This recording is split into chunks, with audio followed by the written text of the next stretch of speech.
Sebelum nyawa ini berpisah dengan badan, belum ada kata telat. Berguru, cari ahli ma'rifatullah yang bersyariat. Yang mengindahkan syariat dengan kalamnya. Ya. Ada orang soleh secara zahir, tapi kalamnya merendahkan orang, berbohong atas nama Rasul. Kita nggak masuk itu. Kita nggak masuk itu, Pak. Ya. Ini sudah melanggar adab-adab Nabi. Nah, di sini bagian terakhir yang mau saya sampaikan. Masih panjang ya, mau syuruk. Ada kriteria syekh yang ideal. Mau cari guru yang ideal, ini dilengkapi di sini oleh Imam Ibnu Ajibah pensyarah kitab Hikam. Ilmun sahih. Pertama, ilmunya harus sahih. Itu yang tadi saya katakan. Ilmu yang sahih itu, ma'rifatnya tidak membuat dia membatalkan syariat. Ya. Sekarang kebalikan, antum punya guru kebalikannya. Dia syariatnya bagus, tapi dia membatalkan ilmu hakikat. Banyak hari ini? Banyak. Mulai dari yang mengingkari ilmu tasawuf, ilmu ma'rifat, yang memusuhi mereka, yang menzindik-zindikan mereka, itu banyak. Sampai yang berbohong atas nama mereka, banyak. Itu sama semua tuh. Gimana Pak? Jangan-jangan kita berguru sama mereka nih. Ya? Ini syariatnya oke, jadi ilmu syariatnya bagus, tapi ilmu hakikat dia batalkan. Ciri-cirinya sederhana, dia ngomong, gak ada tuh ilmu hakikat, gak ada tuh tarekat, gak ada tuh tasawuf zindik. Ini kalau udah ngomong begini ya salam. Ya. Jadi berarti ilmunya belum sahih. Sebaliknya, ma'rifatnya tinggi, tapi dia mengingkari syariat, batal. Wa dzauqun sharih, zauq yang sharih. Apa arti zauq? Perbedaan antara ahli qalbu dengan ahli fikih satu aja Pak. Ahli kalam, ahli akidah. Ahli akidah, ahli tauhid, itu sering bercerita tentang Allah beristawanya gimana, turunnya gimana, sifatnya berapa, sifatnya begini, sifatnya begitu, takwil boleh atau tidak, pembagian tauhid, namanya orang ahli tauhid. Ahli di teori. Tapi orang ini kebanyakan tidak merasakan kehadiran zat yang dia ceritakan. Dicek aja sholatnya Pak. Ini bisa ngomong Pak. Sajanah ini bisa ngomong, tempat ini bisa ngomong. Apa kata Imam Yahya bin Mu'adz Ar-Razi, Imam Salafus Saleh? Ahli kolbu itu bisa mencium harum semerbaknya kolbu para wali. Jika dia setelah menciumnya, dia akan mengejarnya. Bekas-bekasnya terlihat. Sajadah ini bisa ngomong, siapa aja yang sholat di sini dia bisa ngomong. Kalau kolbu kita harum, kalau kolbu kita ada nur di situ. Dia bisa mengecek siapa aja yang sholat di situ. Kenapa? Tempat-tempat di bumi dia bermunajat kepada Allah. Ya Allah, tolong. Buatlah atau takdirkanlah orang yang menginjakku pagi ini, orang yang berzikir kepadamu. Jadi jangan sembarangan, Pak. Ini namanya apa nih, Pak? Lantai ini. Batu apa namanya? Marmer. Batu marmer itu sebanyak ini batu marmer di dunia, ada yang jadi istana, ada yang di rumah, ada yang jadi masjid. Itu enggak sembarangan Allah pilih. Itu si batu dulu pernah berdoa tuh. Karena batu itu ada spiritnya. Makanya Nabi ketika bersandar ke satu tiang, tiangnya menangis saat Nabi pindah ke mimbar. Kenapa? Di dalam tiang itu ada spirit yang Allah tiupkan juga di situ. Lalu Nabi ngomong, kamu pilih di surga. Kalau dia di surga, maka dia dikeluarkan spiritnya dari si kayu, dia dikembalikan ke spirit aslinya. Atau engkau tetap menjadi sandaran ke dunia. Baru diam, Pak. Jadi Nabi itu berbicara ke tiang dan itu terdengar oleh sahabat-sahabat nangisnya tiang itu. Zauqun sarih, zauq yang sarih, zauq yang jelas. Perbedaannya cuma satu. Ahli qalbu merasakan Allah, sedangkan ahli akidah menteorikan Allah. Nah, di bab teori ini banyaklah orang salah menyalahkan. Ya. Seorang ustadz mengatakan apa? Akidah Asy'ariyah, orang belajar sifat 20 sesat. Banyak, Pak. Alhamdulillah masjid ini beberapa tahun yang lalu sudah berhasil mengkat orang ini tidak ngajar lagi di sini. Tempat berjibaku juga ya. Alhamdulillah. Ya. Itu guru-guru Bapak semua di kampung dulu, kiai-kiai kita di kampung itu dianggap sesat sama dia. Dia minta ngaji di sini, tapi giliran pengajian kita dia nggak mau hadir. Ya kan? Nah, ini problem ini. Ini zauknya nggak sorry. Cerita tentang Allah, tapi nggak merasakan. Dalam sholatnya dia membayangkan dia mau ngomong apa. Menyiapkan materi mau diceramah apa. Orang-orang ini zauknya tidak sorry. Zauk yang sorry, lisannya membaca nama Allah, kalbunya merasakan yang punya nama. Disebut dengan zauk yang sorry.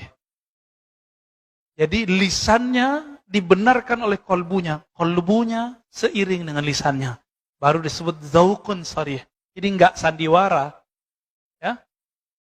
Ya banyak, saya udah ketemu banyak ahli zikir Pak, yang pura-pura nangis depan muridnya juga ada. Ya sebelum ketemu dia bahasa-bahasain dulu matanya. Kita lihat. Ya semenjak saat itu saya nggak mau lagi ikut kajian dia. Ya. Kita melihat kepalsuan-kepalsuan itu ada. Orang mengira ini kesalahan ahli zikir kalau tidak berguru atau berguru mentok ditinggalin gurunya. Dia kira puncak dari zikir nangis, enggak.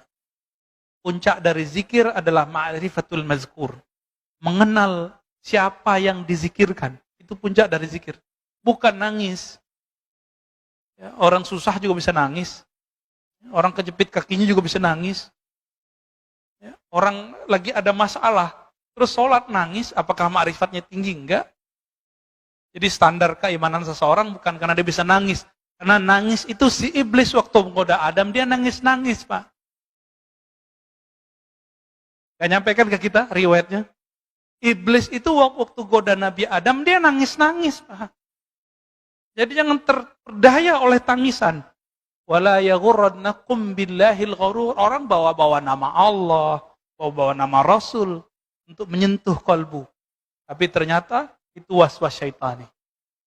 Ciri-cirinya itu dia berbohong atas nama Rasul sallallahu alaihi wasallam. Ya, aslinya gergetan, Mbak. Ya, dengan orang yang berbohong nama Rasul itu. Cuma karena kita sudah dapat ilmu zikir, ilmu ma'rifat dari guru-guru kita, sudah kita nanggapinnya santai aja. Gak tega sebenarnya. Ya. Kalau ahli hadis yang asli, Kiai Ali Mustafa dulu, guru saya, itu ngisi di Selas TV nasional. Ada seorang ustadz membacakan hadis itu dhaif jiddan, sangat lemah. Tapi populer. Ramadan awalnya rahmat, pertengahannya maghfirah, akhirnya itqu minan nar. Dibacakan oleh si ustadz ini, dia nggak sowan dulu sama kiai. Udah jelas ada kiai minta izin kayak nanya dulu, Pak Kiai ini saya mau bacain hadis ini, Bu. Sahih apa enggak? Main baca-baca hadis aja. Inilah rahasianya. Kenapa ahli hadis mengatakan Allah yuhadditsa bihadrati man huwa aula. Jangan kamu menyampaikan satu hadis berceramah, memberikan motivasi di depan orang yang lebih utama darimu. Kita tambahkan illa biizni, kecuali dengan izinnya, ridhonya. Bapak kalau lihat 2010 itu orang dibantai oleh Kiai Ali Mustafa Yakub. Ya. Langsung ngambil mic ditanya, "Kamu tahu enggak ini hadis riwayat siapa?" Ini sahih apa enggak? Si ustaznya bilang sahih, saya nggak ingat ya. Dia bilang sahih, saya ingat itu. Dibantai habis-habisan. Ini hadis dhaif jiddan. Riwayat Imam Ibnu Huzaimah meragukan kualitas hadisnya. Ente sampaikan ke manusia. Tapi manajernya nggak berani marah sama kiai hadis. Udah galak duluan soalnya. Baik. Kemudian ada himmah aliyah. Si guru ini nggak boleh dia orangnya mudi. Tahu mudi nggak Pak? Mutan. Si guru ini karakter ketiganya semangatnya tinggi. Langsung sampai kepada Allah. Ciri-ciri orang begini, dia ini hatinya sensitif. Tapi dia mengalah dengan hati yang sensitif itu untuk kepentingan jamaah muridnya. Jadi biarlah saya makan hati, yang penting jamaah saya nyampe kepada Allah. Bukan malah ngibulin jamaah. Ya. Dia mau berkorban untuk muridnya, berdoa untuk muridnya, siang malam dia mendoakan muridnya, melebihi dia mendoakan anaknya sendiri. Ini yang disebut himmah aliyah. Udah ketemu belum Pak guru begini? Mendoakan murid tiap hari.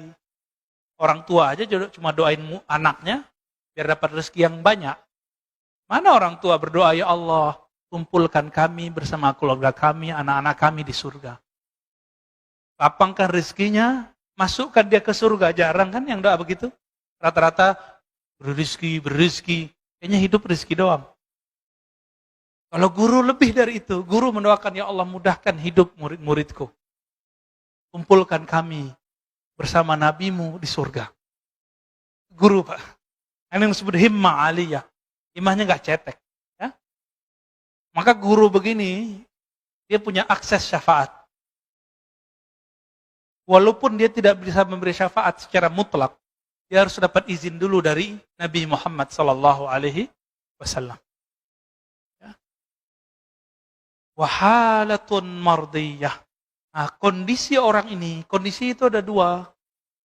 Kondisi rohani, kondisi fisik. Kondisi di sini adalah kondisi rohani. Qalbunya hanya berisikan nama Allah, ma'rifatullah, bukan dunia.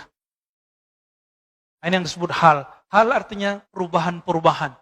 Keadaan dia kalau berubah dari Allah, Rasul, Allah, Rasul, Allah, Rasul, udah gitu aja. Cintanya cinta Allah, cintanya cinta Rasul. Ya. Kalau sudah ketemu orang begini, Bapak ambil ilmu dari dia. Karena apa? Karena dialah yang disebut al-mursyid al-kamil. Mursyid yang ideal. Yang pertama apa tadi? Ilmunya sahih.